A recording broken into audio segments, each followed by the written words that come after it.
The return of international travel is on the horizon as some states race towards a vaccination target of 80%. While trips to the US and UK might soon be possible, the federal government is working out how you can prove you've been vaccinated and quarantine at home.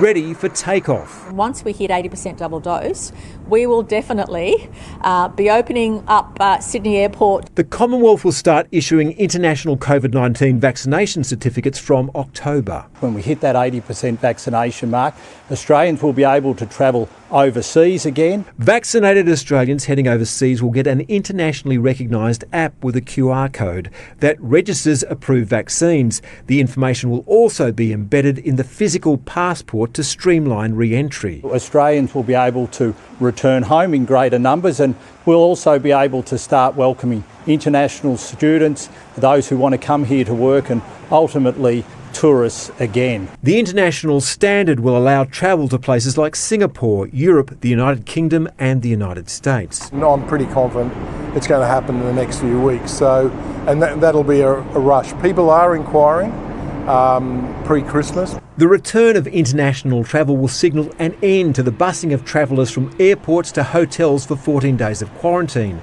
South Australia has been trialling home quarantine using an app with facial recognition and geolocation.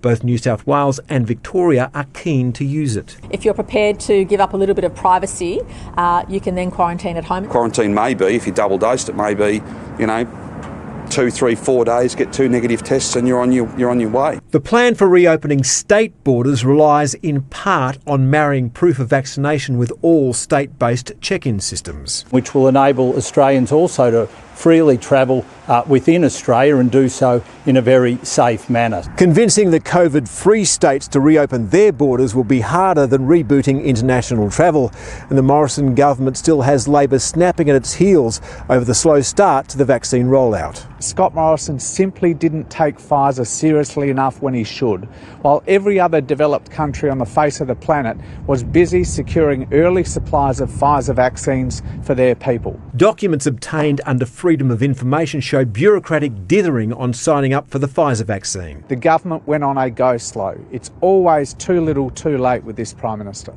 The Health Minister denies that charge and says no early doses were